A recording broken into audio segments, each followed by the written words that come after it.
मायके का पानी। शगुन की शादी हुए काफी समय बीत गया है, लेकिन शगुन के ससुराल वाले उसे छोटी छोटी बातों को लेकर ताने मारते हैं। इस बात से शगुन बहुत परेशान रहती है, पर वो किसी से कुछ भी नहीं कहती। एक दिन शगुन के पड़ोस में रहने वाली भारती उसके पास आई। भारती, तुम आजकल दिखाई नहीं देती, कहाँ गायब रहती हो?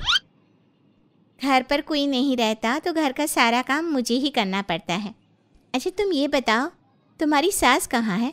आज तो घर में बहुत शांति है। हाँ, वो ना बुआ जी के घर गई हैं।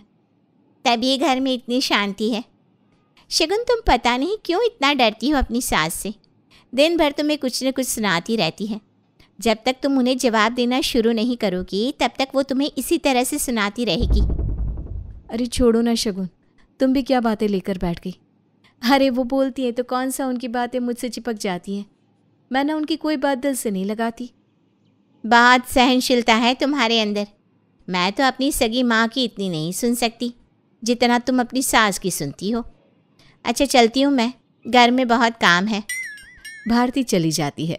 उसके जाते ही शगुन की सास रज्जो और ससुर ललित आ जाते हैं। शगुन बहू, शगुन बहू। अरे माँ जी, आ गई आप? हाँ आ गई। और तुमसे इतना ना हुआ कि एक एक गिलास पानी अपने सास ससुर के लिए लेती आती है? माँ ने तमीज सिखाई होती तो पता होता कि सास ससुर की सेवा कैसे की जाती है।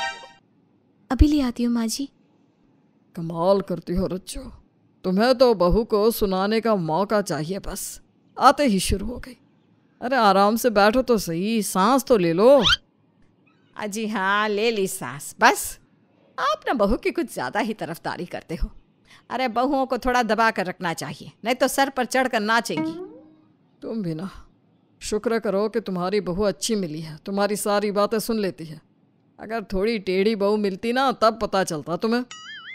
इस तरह ललित उसे बहुत समझाता है, लेकिन रज्जो अपनी सास होने के सारे फर्ज निभाती है और बहू को परेशान करती रहती है।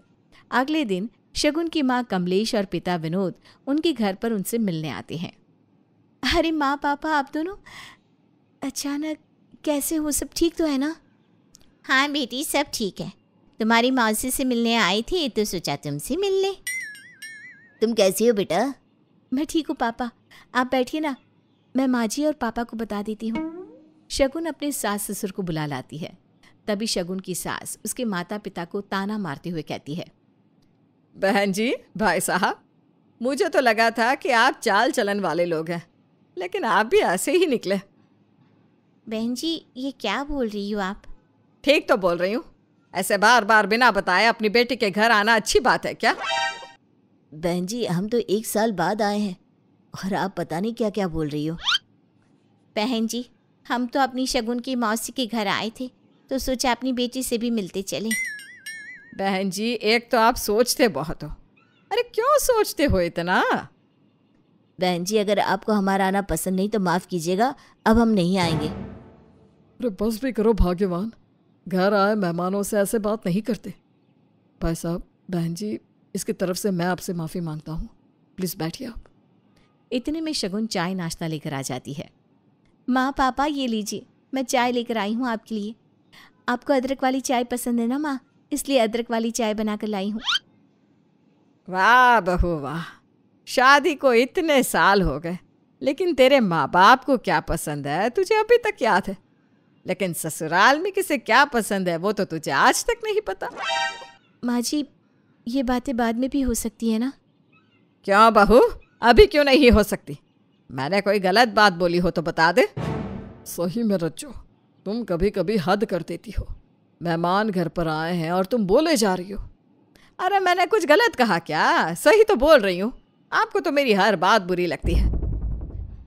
माँ पापा, आप चाय लीजिए ना और खाना खाकर ही जाना। नहीं बेटा, अब हमें चलना चाहिए। रात होने से पहले हमें घर जाना होगा। हाँ बेटी, ये खाने वाने का झंझट तो तुम रहने दो, हम तो तुमसे मिलने आए थे, बस मिल लिए, अब चलते हैं। बहन जी, भाई साहब, जब बेटी इतना बोल रही है तो रुक जाइए, खाना खाकर ही जाइए। अरे इतने भी बुरे नहीं है हम जो घर आए मेहमान की खातिरदारी भी नहीं कर सकते। बहन जी, खातिरदारी तो हमने देख ली आप कैसे करती हो, अब हमें इजाज़त दीजिए, नमस्ते। अरे भाई साहब, आप तो बुरा मान गए। बैठिए ना, कम से कम चाय तो पीकर जाइए। हाँ पापा, माँ जी को तो आदत है ऐसे बोलने की। बेटा तुम्हारी सास की बातें सुनकर हमारा मन भर गया। अब चाय तो दूर, हम इस घर का पानी भी नहीं पी सकते। भाई साहब, हम तो अपनी बेटी से मिलने आ गए थे, लेकिन आपकी पत्नी की बातें हमें बिल्कुल पसंद नहीं आई। लेकिन पापा थोड़ी देर रुको तो सही। विनोद अपनी बेटी के सर पर हाथ रखकर बिना कुछ खाए पिए वहां से चला गया। इस बात से शगुन को बहुत गुस्सा आया। उसे अपनी सास से ऐसी बेइज्जती की उम्मीद नहीं थी। अब शगुन ने भी ठान लिया अपनी सास को वो सबक सिखाकर रहेगी। मैं भी प्रतिज्ञा लेती हूँ, जब तक अपनी सास को सबक ना सिखा दूँ तब तक अपने मायके का पानी नहीं पीऊंगी। अपनी सास को सबक सिखाने के बाद ही मैं चैन की सांस लूंगी। उधर ललित रज्जू को समझा रहा था। रज्जो, तुमने बहू के मायके वालों के साथ ठीक व्यवहार नहीं किया। अजय चुप रहो तुम, मुझे पता है किससे कैसे बात करनी चाहिए। अगर तुम्हारी बेटी के ससुराल वाले तुम्हारे साथ ऐसा करें तो तुम्हें कैसा लगेगा? मेरी बेटी के ससुराल वाले ऐसा कर ही नहीं सकते, क्योंकि उन लालची लोगों का मुंह नोटों से हर वक्त मैं बंद रखती हूँ। हिम्मत नहीं है उनकी जो मेरे सामने बोल जाए। और तुम्हारी ये चहेती बहू के मायके वाले, इन्होंने आज तक दिया ही क्या है? अरे लालची औरत, उन्होंने अपने कलेजे का टुकड़ा अपनी बेटी तुम्हें सौंप दी, इसके बाद भी तुम ऐसा बोल रही हो कि दिया क्या है? तुमने उनके साथ ठीक नहीं किया। वो शरीफ लोग हैं इसलिए चले गए चुपचाप। कोई और होता तो अब तुम्हें पता चलता। ललित की बातों का रज्जू पर कोई असर नहीं पड़ा। अगली सुबह शगुन भारती से बात कर रही थी। वो बात करके अंदर आई, तभी रज्जू ने शगुन से कहा, क्या रे बहू, तुझे कोई काम नहीं है जो सुबह सुबह खड़े होकर इस भारती से बतिया रही है? बतिया नहीं रही थी माँ, वो भारती थोड़ी परेशानी में है। बोल रही थी कि उसका पति सारी सैलरी उसकी माँ के हाथ में रख देता है। भारती को रुपए चाहिए होते हैं तो वो अपनी सास से मांगती है। अच्छा, ऐसा बोल रही थी क्या वो? वैसे माँ, ये आपको 10,000 रुपये देते हैं ना घर का खर्च चलाने के लिए, लेकिन इनकी सैलरी तो ज़्यादा है। बहू तो जा अपना काम कर। शगुन ने रज्जू के दिमाग में डाल दिया कि उसे अपने बेटे से सारी सैलरी लेनी चाहिए।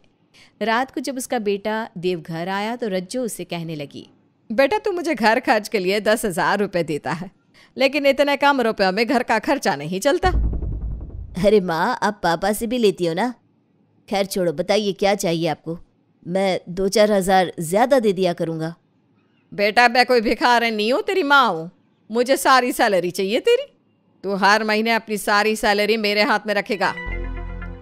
माँ, आज से पहले तो आपने ऐसा कभी कुछ नहीं बोला। आज क्या हो गया आपको? मैं आपको सारी सैलरी नहीं दे सकता।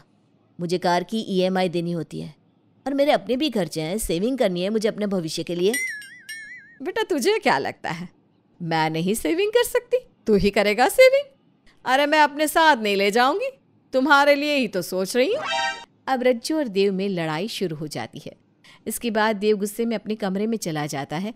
तभी शगुन वहां आकर कहती है, माँ की आदत तो आप जानती ही हो, क्यों लड़ रहे हो उनसे? मैं लड़ रहा हूँ? देखा नहीं तुमने, जैसे ही घर में घुसा हूँ वैसे ही पीछे पड़ गई मेरे। तुम्हारे साथ तो माँ ने कुछ भी नहीं किया, जितना बुरा मेरे साथ किया। तुमसे भी झगड़ा किया क्या माँ ने? मुझसे झगड़ा करना कोई नई बात नहीं है, लेकिन तुम्हारी माँ ने मेरे मम्मी पापा की बहुत इंसल्ट की। शगुन ने रोते रोते सारी बात देव को बता दी। देव को इस बात पर बहुत गुस्सा आया। अगले दिन शगुन ने खाने में दाल बनाई जो कि देव को बिल्कुल पसंद नहीं है। शगुन, तुम्हें पता है ना मुझे दाल पसंद नहीं है, तुमने क्यों दाल बनाई? माँ जी ने कहा था बनाने के लिए। अरे बेटा खा लेना जो बनाया है। तू मुझे इतने रुपए नहीं देता कि तेरे लिए रोज मैं अच्छे अच्छे पकवान बनाऊंगी। माँ, मैंने कब कहा कि आप मेरे लिए पकवान बनाओ? आप जो भी बनाती हो मैं चुपचाप खा लेता हूँ। मैंने तो कभी कोई डिमांड नहीं रखी। अरे रखेगा भी कैसे? कोई डिमांड रखने के लायक नहीं है तू। माँ, आपका नेचर ना बहुत बुरा होता जा रहा है। आप फिजूल में सबसे उलझती हैं। थोड़ी सी तमीज सीख जाइए। बेटा ये क्या तरीका है अपनी माँ से बात करने का? जिस माँ ने तुझे बोलना सिखाया उस माँ को तू तमीज सिखा रहा है? पापा, प्यार की बात माँ को समझ में नहीं आती। हाँ, माँ ने मुझे बोलना सिखाया, लेकिन लगता है खुद बोलना भूल गई है। पापा, माँ से कहो ना कि थोड़ी तमीज सीख ले। इनको तो इतना भी नहीं पता कि घर के लोगों से और घर आए मेहमानों से कैसे बात करते हैं। बस बेटा बस, बहुत हो चुका। मुझे तुझसे इस बात की उम्मीद नहीं थी। या तो तू इस घर में रहेगा या फिर मैं। रहने दो माँ, आप कहाँ जाओगी? घर से बाहर निकलोगी तो भी अपने स्वार्थ की वजह से हजारों लोगों को दुश्मन बना लोगी। इसलिए आप आराम से बैठो, मैं इस घर से निकल जाता हूँ। थोड़ी देर बाद देव और शगुन अपना सामान लेकर घर से निकल जाते हैं। शगुन देव को अपने माता पिता के घर ले जाती है। अरे शगुन, देव, तुम अपने साथ इतना सारा सामान लेकर क्यों आए हो? सब कुछ ठीक तो है ना? पापा, हम वो घर छोड़कर आ गए हैं। माँ जी ने उस दिन जो आपके इंसल्ट की थी, मैंने ठान लिया था कि मैं उनको सबक सिखा कर रहूँगी। शगुन ने सारी बात अपने पिता को बताई, जिसे सुनने के बाद उसके पिता ने कहा, बेटी, तुम जैसे आई हो वैसे ही यहाँ से चली जाओ। लड़की का घर उसका ससुराल ही होता है। ये तुम दोनों का ही घर है, जब मर्जी यहाँ आ सकते हो, लेकिन ऐसे झगड़ा करके नहीं। तुम दोनों जाओ, अपनी माँ से माफ़ी मांगो और अगली बार उनकी मर्जी से यहाँ आना। विनोद बेटी और दामाद को घर के अंदर आने नहीं देता। उनके जाने के बाद उसकी पत्नी उसे कहती है, आपने ठीक नहीं किया। 1-2 दिन तो उन्हें रोक लेते घर पर। नहीं कमलेश, हमारी बेटी ने गलत किया है और हम गलत का साथ नहीं दे सकते। अगर मैं उन्हें घर में रुकने के लिए बोल देता तो ये पाप होता। इस तरह विनोद अपनी बेटी को इस बात का एहसास कराता है कि वो गलत है। क्या विनोद ने अपनी बेटी और दामाद को घर में जगह ना देकर ठीक किया? क्या शगुन के पास कोई और रास्ता था अपनी सास को समझाने का?